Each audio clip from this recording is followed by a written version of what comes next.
they're all powerful in their own right, and they're vying for your attention.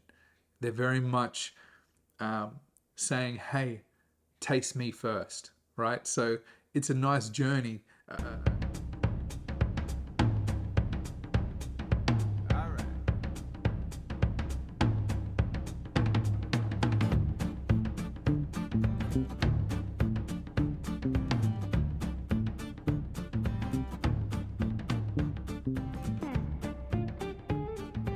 Thank you guys for being here once again. Today I am excited to taste and review an expression from one of my favorite distilleries, the one that really started it all for me. And today we are going to be looking at Laphroaig Lore.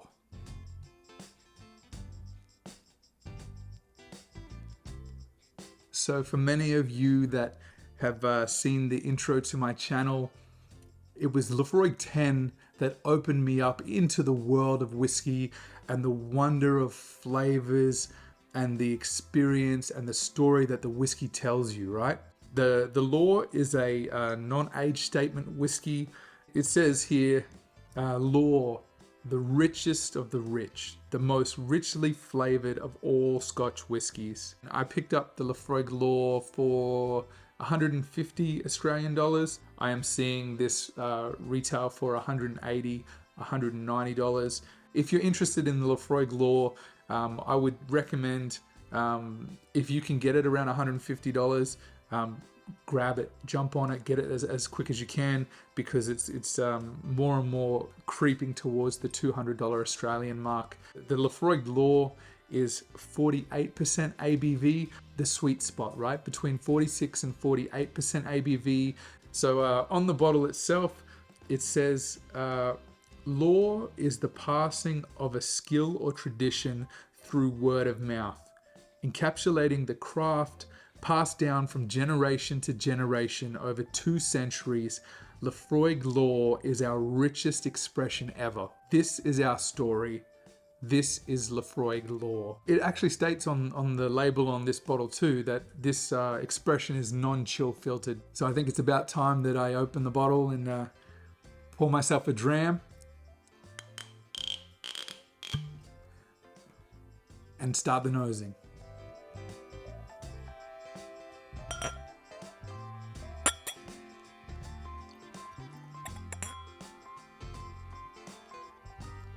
So it's a very rich, deep color.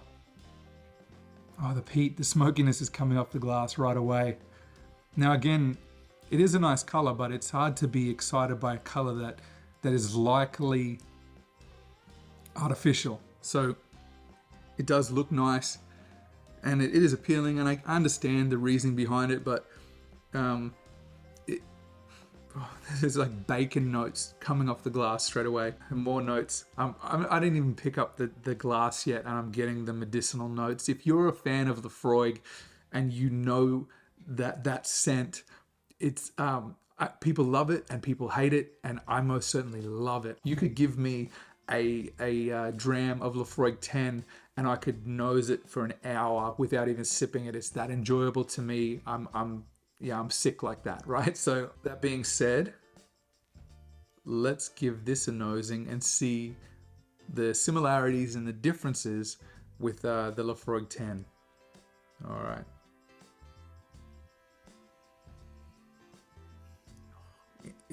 It's such an intense nose on pretty much any Laphroaig, right? Lots of bacon. Mossiness. Think the wet moss on rocks by the seaside, or a gushing stream, a river, right? And there's those perfectly smooth rounded rocks, and there's the mossiness on them, and that scent, that crispness, that fresh earthy smell in the air when you go into those places, right? Tons of cinnamon. Abundance of cinnamon, like almost almost Coca-Cola like there's a very rich cola smell, and I think that I'm associating that with the cinnamon in a Coca-Cola. The nice thing with the Laphroaig Lore is that there's so much more to it. It's not just smoke and peat, and I attribute the medicinal smell to iodine. With the Lore, it's there's so much more to it. It's not so narrow, if that makes sense. The iodine's there, most certainly. That medicinal Laphroaig note is well and truly present, but it's beautifully done in that it's not the only thing there. It's not prominent or forward facing. It's very much that earthiness, minerality, tons of baked, the bacon, loads of that sort of barbecued meat, right? Heaps of sweetness coming through from the cinnamon. The peat's lovely. It's there, and it's got that smokiness, but it just melds in beautifully with everything else. Like, depending on where I position the glass near my nose, I'm getting different scents everywhere.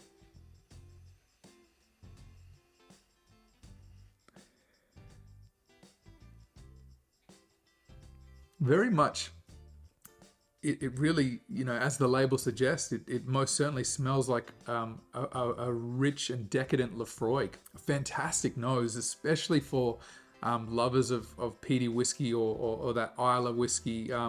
That smokiness, the earthiness, just the peat and the smoke is the rope that binds the saltiness with the sweet that I'm getting from the cinnamon, the cola-like notes, nutmeg. There's a lot going on in the glass, and it's wonderful. It's really nice to nose. Again, like, I could sit here nosing this for a long time, but I know you don't want to watch a video of me just nosing the whiskey. So let's get into the first taste and see what I can detect on my palate.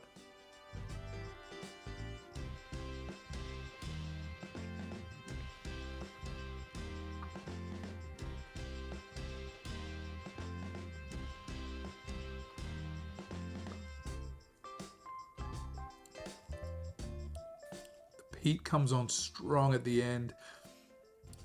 It's a very interesting mouthfeel. It's different. You feel a lot of that sea saltiness, the earthy tones, the mossiness very much is present. There's a bite on the front of the tongue. The cinnamon lingers a lot. Plenty of peat feels. I can almost imagine smoke rising off my tongue. That's what it feels like in my mouth, that there's a layer of smoke wafting over my palate, just sort of sitting there. Ever been driving in forest early morning, and there's just that layer of mist and fog that just sort of covers the top of the road and doesn't really move or go anywhere. That's what I feel like the smoke is doing in my mouth or my palate. There's something different there. What's that? Now the dark fruits, there's a touch of oak and woodiness for a second, and then lost it. And now more of the sherry influence come through, that dark notes, the dark fruit again. Something's joining and I can't pick it apart. It smells to me like the bacon is catching my nose, and then the cinnamon's vying for the attention, and the smoke is confusing me. and it's hard to pull them apart. They're all in there, depending on how you sort of nose the glass. It's interesting. Different regions of the glass are giving off different scents. Especially as a Laphroaig fan, this is one that I would sparingly keep returning to from my cabinet. I would pour myself a glass of this. It's something I find that I would come back to time and time again. I would most certainly buy or keep stocked bottles of Laphroaig 10 as my go-to to have those in my cabinet.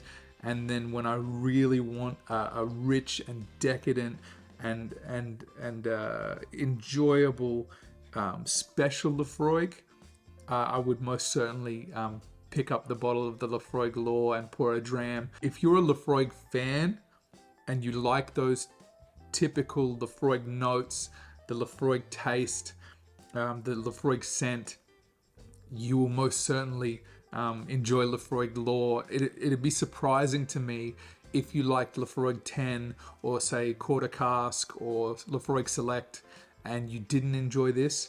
So that should give you some indication if you're a Laphroaig drinker. Very much, it's right in the spectrum of Laphroaig, only better, enhanced. Just absolutely beautiful, like gorgeous smells. Lots going on, a lot of complexity, a lot of things to pick apart. So it's intriguing and it invokes that curiosity because there's so much happening on the nose. Let's try another sip now and see what we can pick up.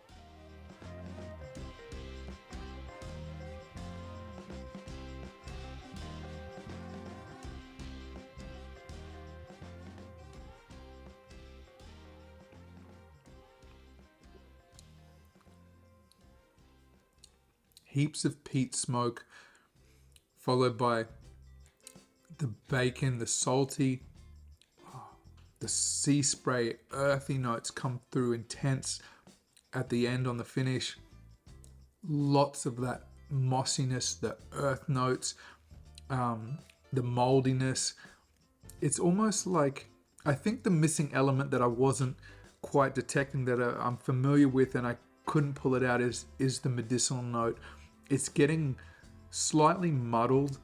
So perhaps if you're one that doesn't quite enjoy the medicinal note of a Laphroaig, maybe the Lore is the one for you, because that medicinal iodine, some people refer to it as band-aids, that note is there, but it's very subdued. I think that was the key little piece that I was struggling to identify earlier on my palate. All the flavors are very robust, right? They're kind of flavors that they're all powerful in their own right and they're vying for your attention.